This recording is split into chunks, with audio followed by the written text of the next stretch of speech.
synd kan möta.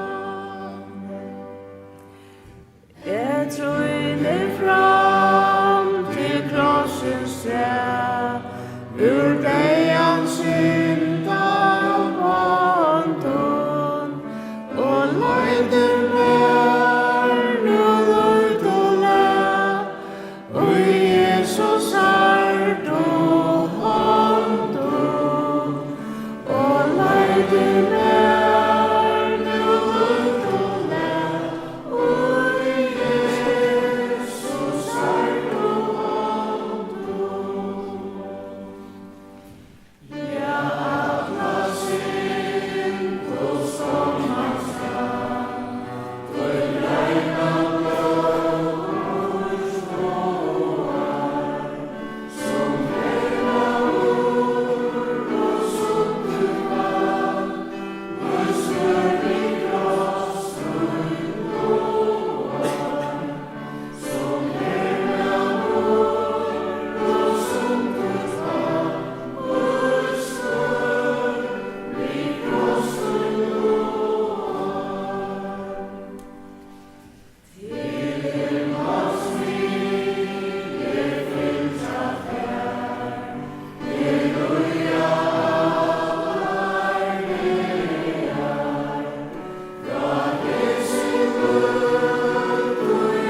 Jeg stod her for noen veker siden, og evne som jeg hei tann dagen, eller tann morgenen, det var om attarfæren Isak.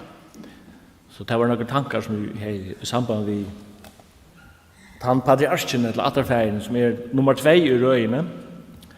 Og morgen, så har vi valgt at hushavna med synder om tann 3 og tann sørsta attarfæren Jakob, som også en øyelig spennende person.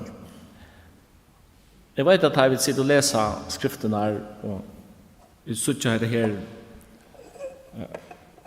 søver som skriver her om personer som levde for ut ved 4.000 år siden, og det givner okken i årene, at så kunne vi naturlig reise spørningen, jeg heter Søva, hun spennende, hun avhåverdt, og vi kunne lese det som en søve, men den store spørningen den brennende spørningen hva bådskapen, hva lærdom. Guds ord omgående givet bare for at mette okkar forvittne eller noe slukt. Det alltid et djupere endamål. Jeg har kunnet huske meg at jeg har hatt bedre stund til 4 men jeg har haft en strauna vike, men jeg vil så røyne at halda meg til det at evnen som jeg har i 4 morgen har vi vært rettelig opptrykt av i 2 år, og jeg må si akkurat som hver for man sitter seg til å lese og grunn av det, så virker det akkurat som at det popper forskjellig nytt opp som jeg ångan til hos her før. Og det det fantastiske ved Guds ord, at det virker som en fullkomlig, at det en autømende kjelta. Man undrer seg over, jeg kan lese at det 100 år, hvorfor har vi ångan til å se hatta før? Så opplever jeg det. Det er som en spennende for å lese om disse personene her. Og nå nevner Jakob, og jeg har behov å lese, ikke første Mose, men det er dere til Romerbravet, 9. kapittel. Det tar jeg sannelig en omtale i 9. testament til disse personene. Romerbravet 9, og ørende 11.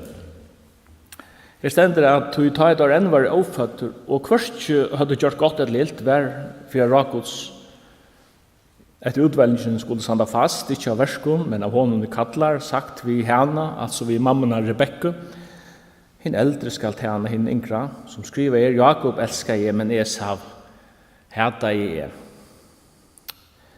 Hva skal vi sige det orattvist ja god til minne en så?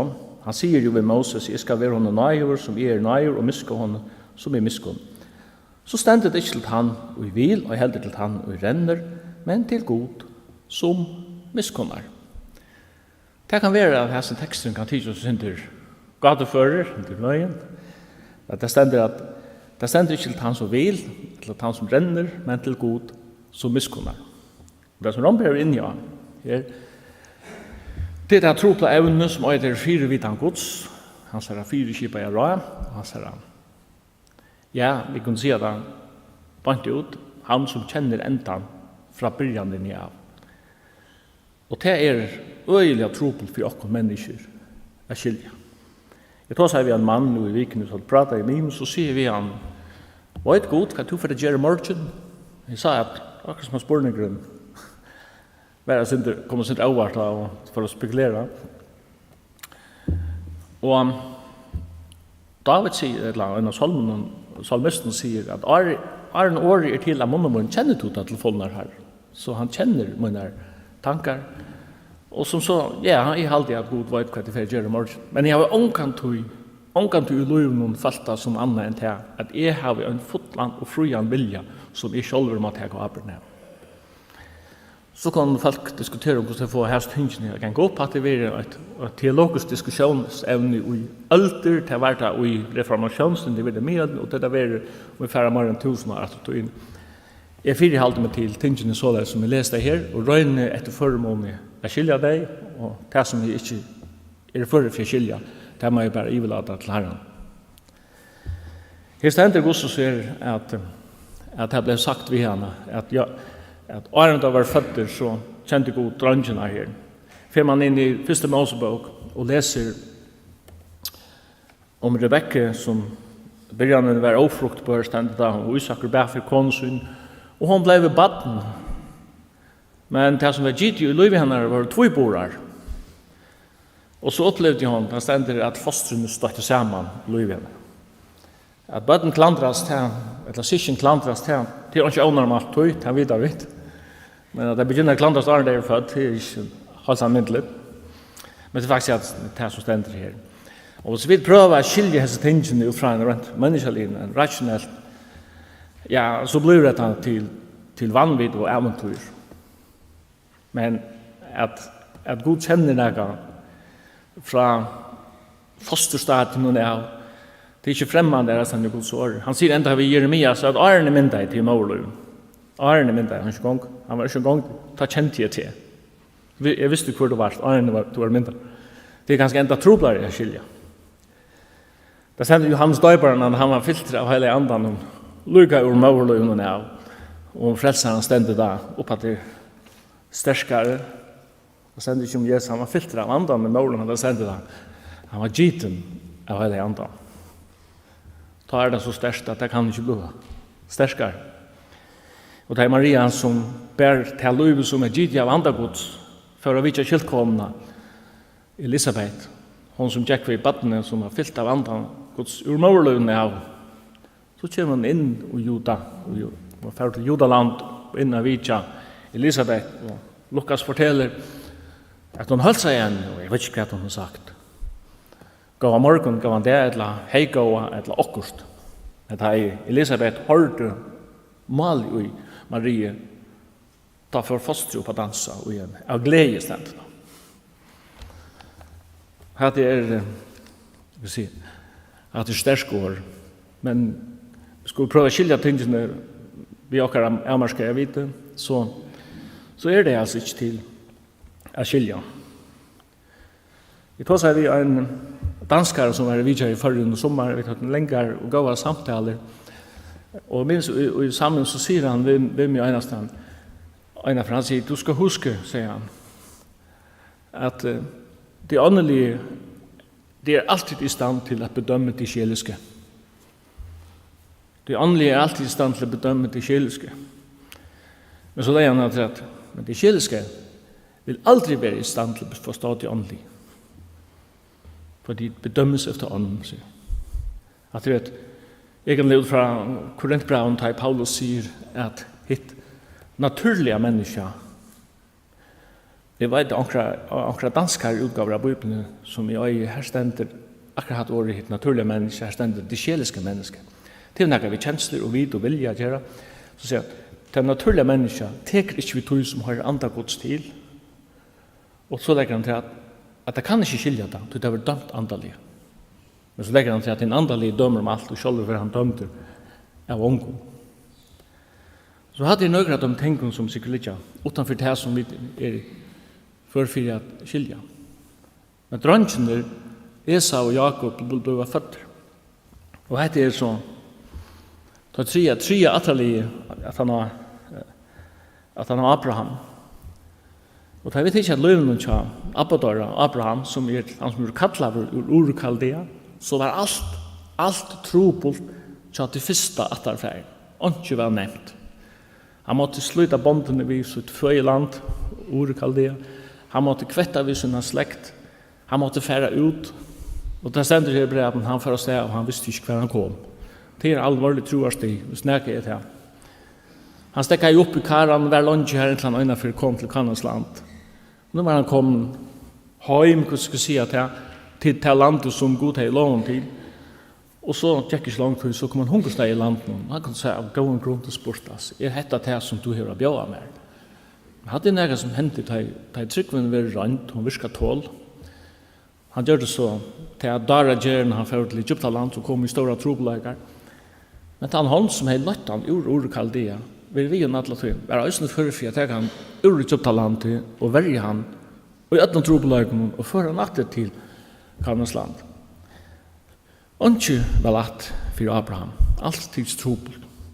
Så kommer Isaker, at det er ferie nummer 2, og det virker som alt er så nevnt. Han skulle ikke fære ur noe landet. Han var født i landet. Han skulle ikke kjempe og strøyast og tenke til store troarstien, hvis man kan malbære så. Han får alt servere opp i hendene. Alt vil levere. Og det er så ekstreme motsetninger mellom hese og bor. Jeg så ikke Abraham som en mynd av det som noe av det som det kallar for strøytroarinnar. Paulus sier strøyutgava, strøytroarinnar. Jeg strøyast, ja, det er stravlig å strøyast. Det ligger nesten i årene. Men jeg så ikke Isak som en mynd av troarkvillene, som ikke tann kvillene som hever vi evanløygene gjøre, men Guds ord tåsar om en troarkville, det er å kunne kvilla og gode her og nå. Og det er et størst paradox, skilja, at hese bæge kunne genka hånd i hånd. At jeg kan lære god Abrahams å kjenne, og god Isaks. At jeg kan hava fri og kvilt mitt i strøyne. Det tar så mye testament, jo. Og så kommer han søster av atterfedren Jakob. Og han opplevde et størst strøy, meginparten av livet hans har vært strøy. Det er ikke vært sånn ekva strøy troarene, det var mer å kalla et strøy hvis ikke alle vann. Og hva er så bådskaperen? Jo, til okkon som livet det er. Jeg var godt at vi lever i en moderne samfunn, vi er ikke hyrer som vi i øyemørken og lever fjakka i kjelton til det som hese levde jo i. Men da det kommer til å ta virskifter ved god, så er det her i bådskaperen og lærdommen ligger. 400 år at han at patriarkene er deir, bøynene i Tjadam har kvitt i Makpel Hetlund, og i 400 år stendte Moses vi fjall Guds og hygger etter en brennande tornarunne. Men runnen blir ved å brenne, han sløknar ikke. Og Moses ser her er et eller annet som ikke er som det skal være, eller her er okkur løy. Det er vanlige naturloven det er galt det ikke her. En runner er å brenne inntil han er utbrent. Han ble ved å loa. Og ur ta Moses for nærre, så samtaler god ved han ur runnen. Og han sier ved han, jeg er god Abrahams, god Isaks og god Jakobs. Og tar hette lie i grøven i 400 år. Det var en sterk halsan å få til Moses. Han god som tar troa, han skal løsne være tunn god, jeg skal være vitt her. Og leia til Egyptalands, til Faron, du skal få følge ut. Det skulle sannlig gengå 1600 år at trehet at han har hetta. At Moses er så sjånene. At soner Abrahams, troar soneren, hinn øynene, frelsaren sjolver, stod og tjekkast vinnagar sadukerar som ikke tror på et liv etter deian eller opprøstna, men som han lukkavel hadde større viring for skriften, for Toraen, for profeten og Moses.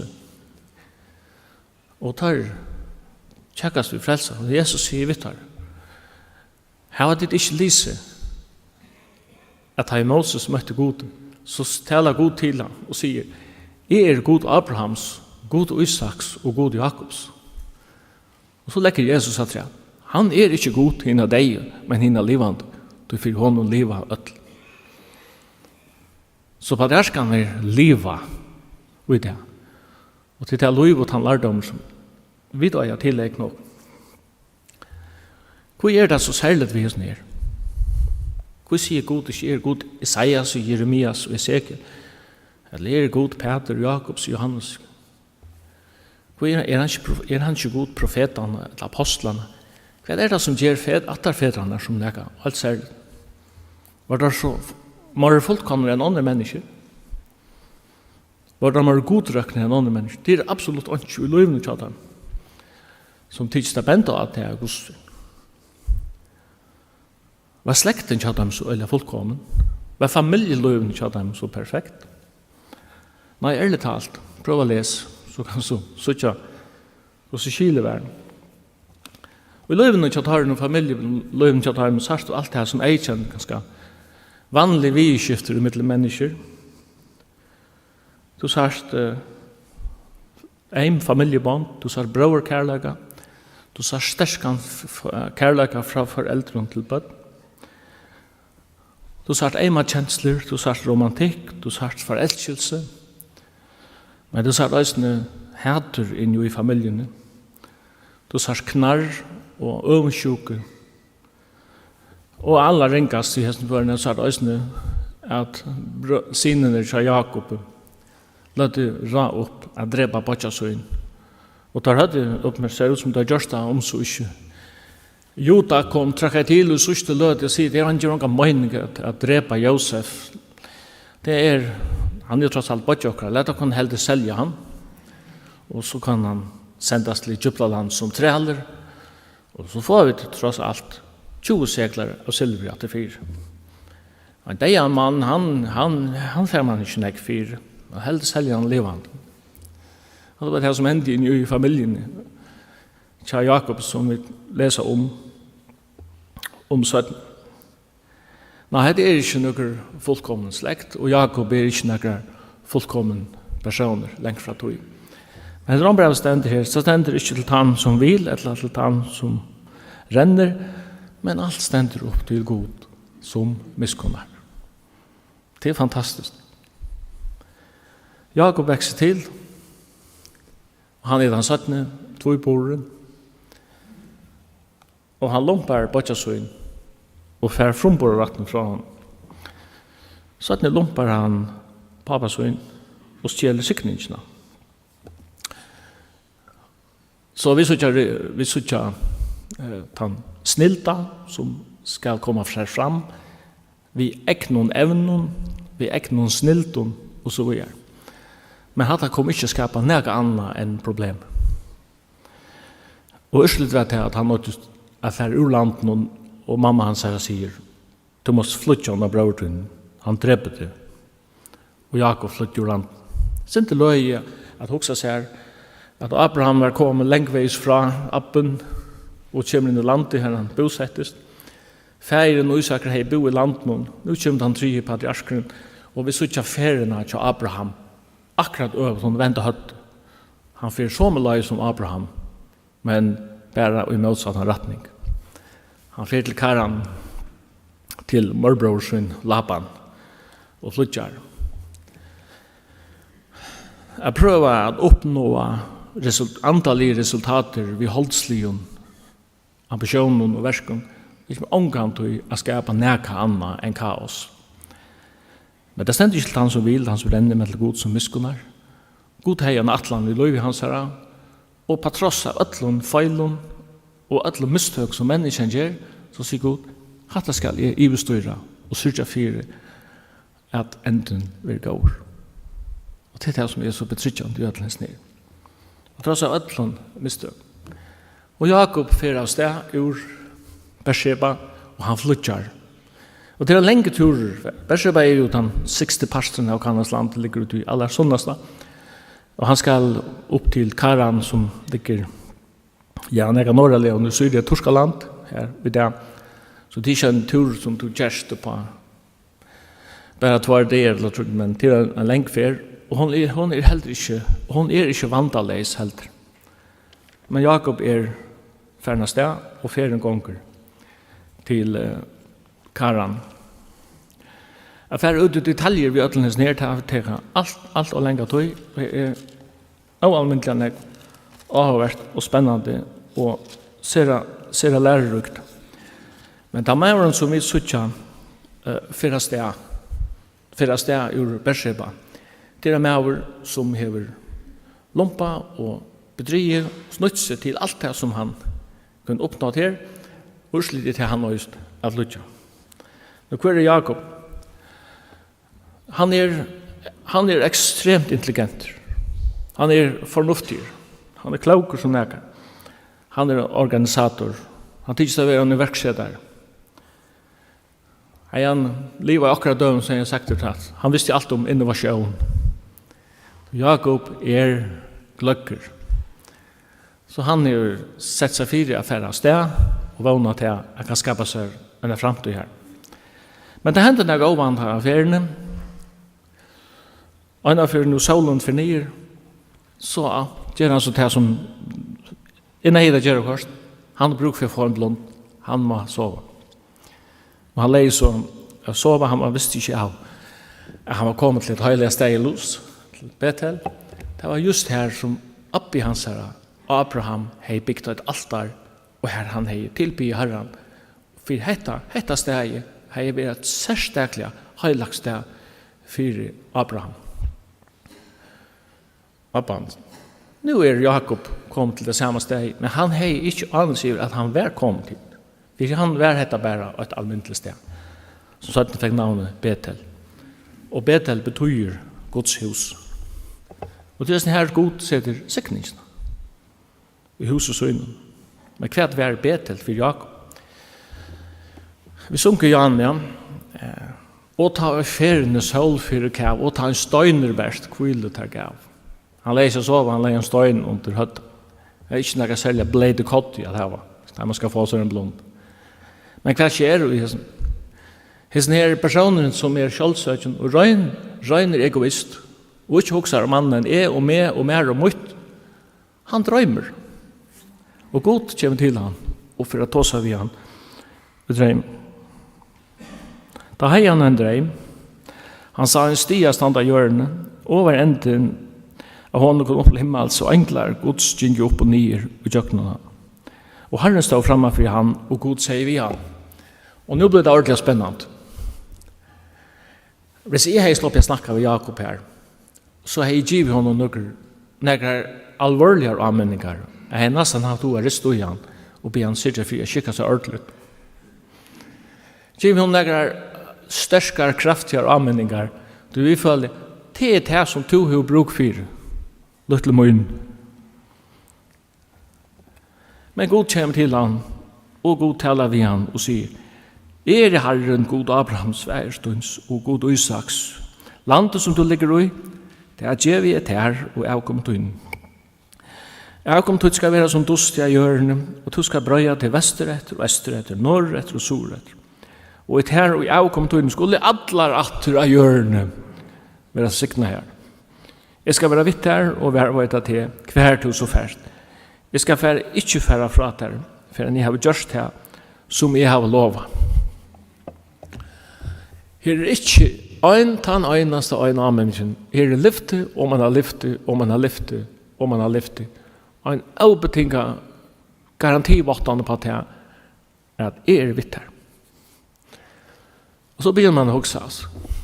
Om jeg skiljer Herren. Nei, jeg skiljer han ikke. Men han viser en ovanlig han har. Og det er en betryggende for meg. Du kan finne hjemme akkurat i sånn situasjon som Jakob, hver er feil lyftende, kanskje at jeg selv føler at jeg er oppe på noe helt annet. Og Jakob vaknar opp i drømmen, han sier sannelig er Herren av som steg. Det visste jeg ikke. Og så stendte det at øttefall over han. Jeg vet at han at du kommer til til steg og godt åpenberer seg, og til virskifter er så rautot til så nekvinnen ut her som ikke er som det skal være. Da blir det åpenberen, da blir det Betel, og det blir heilig sted. Da blir det så sannelig for ja. Hetta må være et høylagt sted, sier Jakob. Visselig er Guds hus her. Her er poster himmelsens. Og da morgenen var kommet til han støynen som han har haft under høtten, røst hans med minnestøynen, og han er helt oljedriver. Og så taler Jakob, nå får han året. Han kallar i stedet for Betel, overheid i Luz. Han gjev stedet navnet Betel, Guds hus. Og Jakob gjør så hette lyftet, så kommer det lyftet, og det er et ekkert ivasamt lyft. Jeg vet ikke hvordan jeg vir er. Han sier, hvis er god er vimmer, er han vimmer, og hvis han vervøyde med av firmen, og gjør meg breia dette, og gjør meg klær at lade meg i, så at jeg i øtlen gavun kom i atter til husfærsmunds, så skal han være god med. Det som er suttje her, til treit. Det som God sier vi han, det var obetinget i lyfter. Nu sverrar han atter vid någon. Vi har jottan som treita. Jeg føler også som jeg har ikke hatt toarist og han fyrir så jeg vil gjøre det nå. Men det stender ikke til han som vil, han som renner, men til God som miskunner. God tog seg av Jakob, og Jakob heldte løgene fram. Men han skulle nok omgående gløyma det som var hent vi bedte. Det er akkurat som at planleggeren, organisatoren, sier, jeg fikk god vi og i time kommer. Det kan ikke, det er noe heldig ikke så øyelig gale. Jeg gjør han til herre og i løven om, det var ikke akkurat det som la fremst.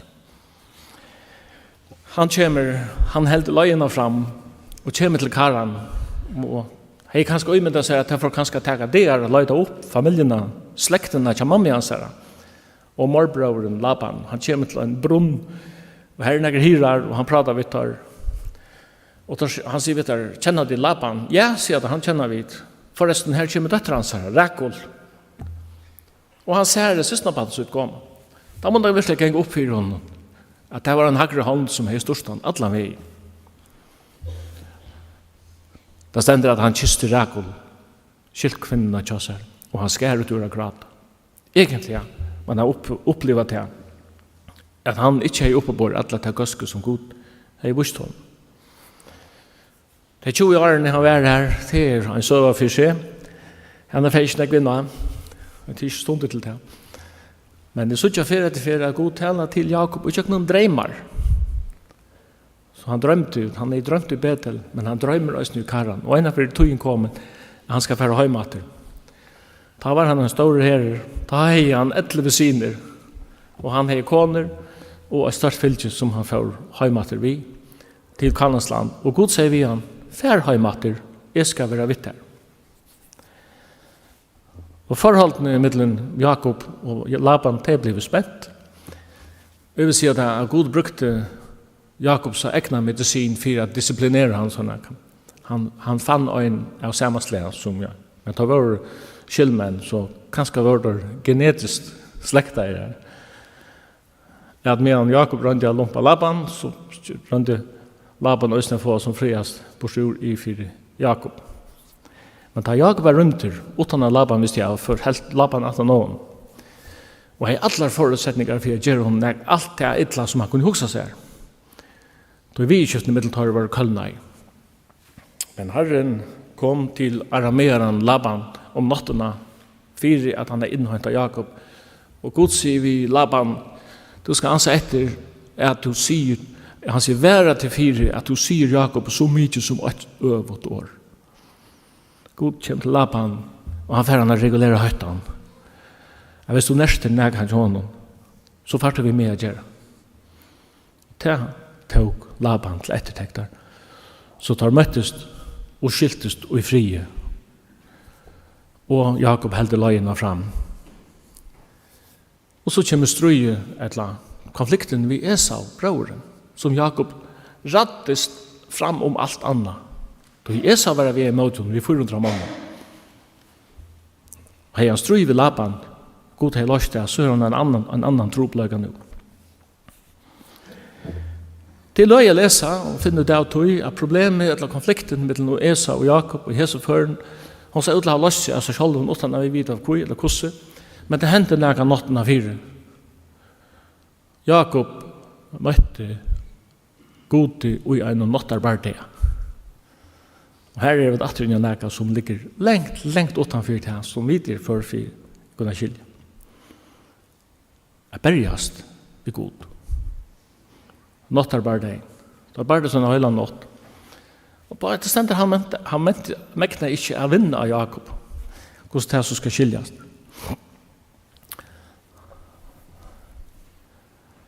Og Jakob sier, jeg slipper deg ikke for en tohøver. Val sikna meg. Og han sikna i han. Men han gav han et slag av mjøttene, så mjøttene får li. Og etter tandehegen halta i Jakob. Fysiskt et knekk som jeg skal mynte av til ta brottna menneskene, vi kan si det så.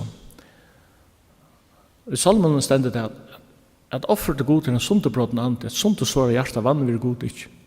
Det var ikke egen styrkjene, og til egen regn til Jakob som skulle bråtast. Og han sier vi han her, hvordan øyde du? Jeg øyde Jakob, så sier han. Du skal ikke øyde Jakob langt, du skal øyde Israel. Det er det første fer i skriftene at året Israel kommer fire. Det er notarbeid. Du skal øyde Israel. Så merker at god vinner, eller god helder ut. Og da Jakob så møter Esau, trobleggene laster av en lærer årsøk. Men det er akkurat som, etter forteller meg at han større trobleggen i livet til Jakob, det var ikke Laban, det var heller ikke Esau, men den større trobleggen i livet til Jakob, det var Jakob selv. Det var det som Gud skulle finne ut av at han lå opp i. Og så leser jeg det også. Og i livet så tar og mer, og som vi tror er livet. Største fortjenten for en sånn noen tror er livet. Kraften er selv. God engrar ikke sitt kall og sånne nøye gaver.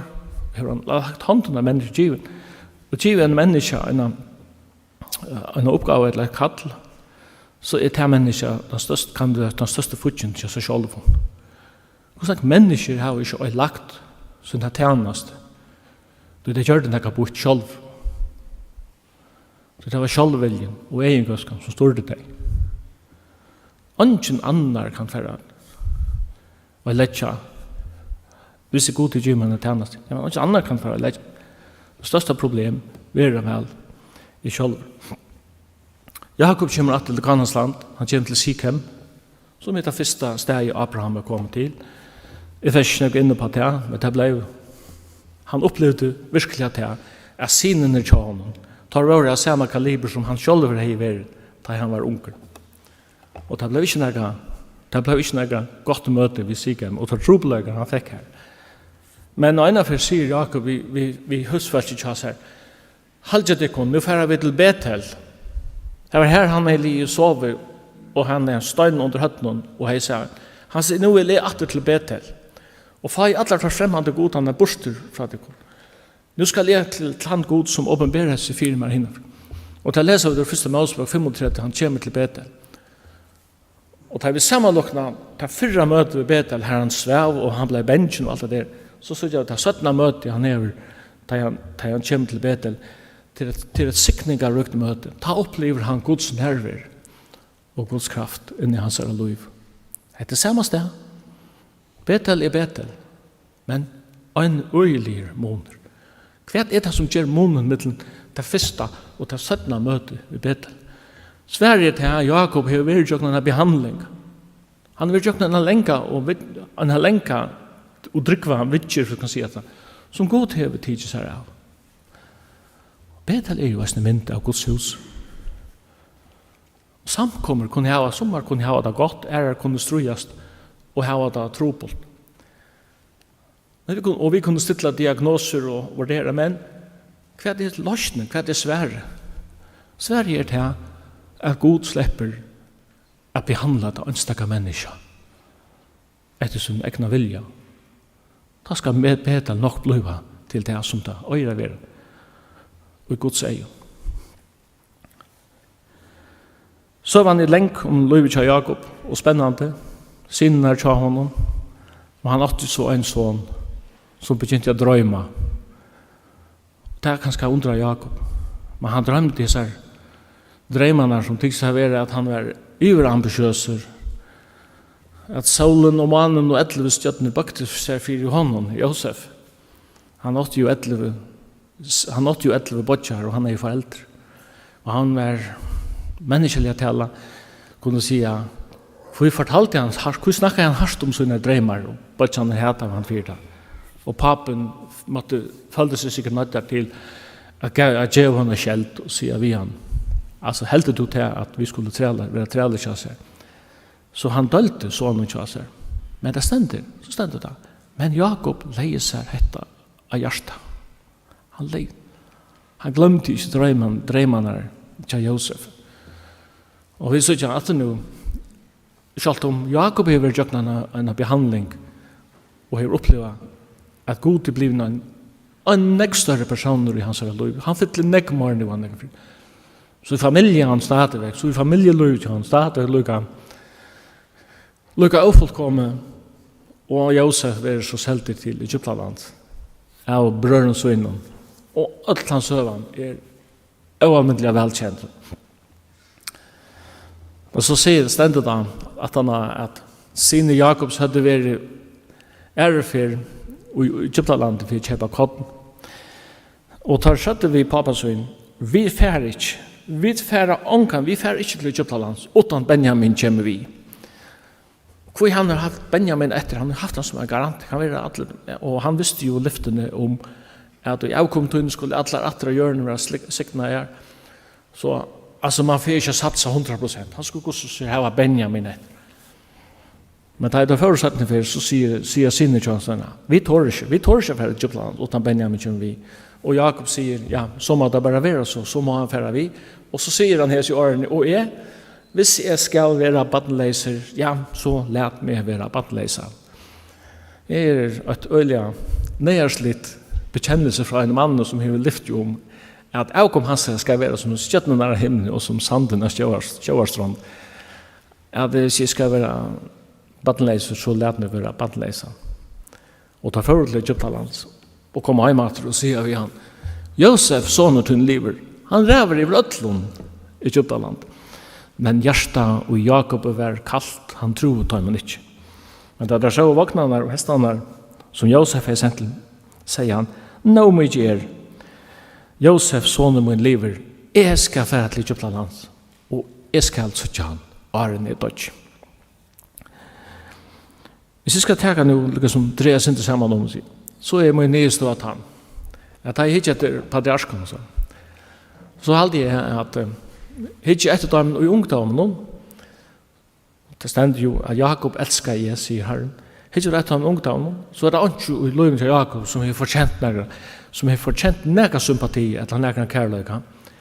Da han var en som bare dyrka i seg og sitt egna. Men da jeg hittar etter patriarsken eller atterfeten og i alderdommen hvordan tar enda i løvsøt, hvordan tar blir gamler. Så da, jeg vil si at av alle løvskvalden du kan lese i gamle testamentet, så halte jeg at løvskvalden til Jakob er etter vekreste. Du kan søtja. Vi søtja hans innsikt, hans knuskarpe ande. Han var blinder og sa ikke fysisk. Men hans andalige, hans innere sjøen, hans andalige sjøen, han var skarp som omkantu i fyrr. Og vi søtter at han bleita, vi søtter at han nærvarande, vi søtter at han eimjuka Jakob. Det sast best da han kattla i 18 her framfyrir seg, og han signa i tar i Egyptaland. Han kattla i Josef framfyrir seg, og Josef lette båar sinene tjasar Efraim og Manasse framfyrir. Og han profeterar i sinene om tja Josef. Og så kallar han alla sinene til seg. Og han sa 100-tals av åren fram i tøyene. Han sa alla slektene. Og etter føremålet sa han Guds frelse i atlan om Kristus, om frelseren han som skulle være føtter. Av slags slektene, til hesar slektene. Og det undrende verst, det største av hoksa seg, at jøkken hese avfullkomne menneskene, jøkken hese avfullkomne familiene, skapte god en tjau. Det er tjauene som gav okken skriftene, som gav okken profetene, og så gav okken lyftene, og sørst, men ikke minst, vi tjøkken hese tjauene ble frelseren Jesus Kristus føtter, som soner Guds og heimsens frelser. God brukar, han rongande brukar det fullkomne, det gjør han heller ikke. Men han vinner alltid til sørst. Jakob kommer også fram for Faro, som den største og høgste monarkeren av hjørnet ta, og det stender at Jakob sikna i Faro. Ja, man kan si rolig at det han som minni hever av tøya, som vil sikna av tøya, som mer hever av tøya, hvis du skulle bruka myndene ur Hebreerbra. Og Jakob samtaler vi Faro, og Jakob sier såleis, da Faro spyr han om alderen til hans, så sier han, Fager og ønder hava lust i her munner ver. Det var til han finner borsur alle sånne strøy og strevi. Han sier, Fager og ønder hava lust i her munner ver. Men lufskvölde var godt. Og jeg har ofte undret meg over at det så nekve personer som jeg sitter i Gamla testamentet, som byrja av vel og enda av illa. Takk Saul, takk Ossias og nekvar ærer. Og det som heldur det at man slipper undan frøstingen, at man slipper undan avlåpen, da man blir noe gammal, har man sannlig trygg om at. Jeg har alltid hatt først. Hver aldersbalker hever sine avbjøvingar. Men jeg sier ikke mennesker som byrja av illa og enda av vel. Og her kan si Jakob og en av dem. Flott og vekkort løskveld som så grubande at jeg tar i hatt ut så størst det. Jeg er ferdig at enda vi jeg leser ur Hebreerbrevet kapittel 11. Som troar kapitlet. Om alle troar hekjenar. Her det han som skriver Hebreerbrevet sier at skulle jeg just hendan listan autommande som han sier. Tykker alle troar kapitlet så har jeg tog en slett ikke til. Han vil bare nekrar ut. Og Hebreerbrevet 11:21 sender det. Vi sikna i Jakob, ta i han døye boar sine Josef og tilbe lutande i stavsyn. Og vi sikkert tala i Jakob,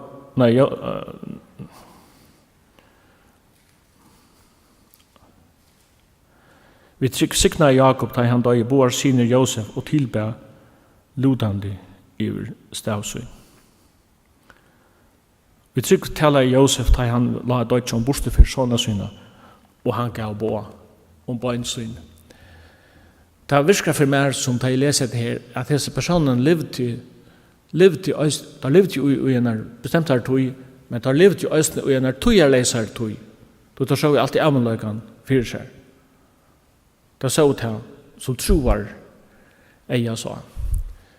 Og Jakob døye, som god er sagt ved han anteist i Egyptaland. Her er han egnet sammen. Og siden han sa han var størst fylke til Egypten, tog de jøriske levdunar til Jakob, og de fører alle løgene til Kanansland, og de gjør og han i sommergrøven som Abraham og Isaker var å gjøre her i, og fører så atter til gåsen, og så helt løyve fram. Men han er ikke god til deg, men han er hinna livande god. Tog for honom liva et. Lad dere be sammen. Takk for året god. Takk for alt du gjør vi åkken i kjøkken skriften her. Og vi ber deg om at du vil åpne skriften her for åkken, og gjøre det som det stender at for gjørsten jeg brenner her. Takk for at orgos er livande og hever kraft og kvasse nekka tvoi ikke svør, takk fyrir tjøkno, takk lyver sval, anda, lir og merg, og det dømer ra, og det dømer hoksaner hjertans. Signa dessa forsamling, og at mennesker som ombå her og familietarra, jeg ber om at du vidja akkurat land og akkurat folk, vi ber om frie hjertene og en frie Kristusarma og rå hjertene, og at året om hin krossfesta og opprissna nazareran, som er givet for mistur okkar røster og klokkar atterkjering, at de må bli livande for føringen okkar landsmann, det behøver vi om. Og i Jesu navn, amen.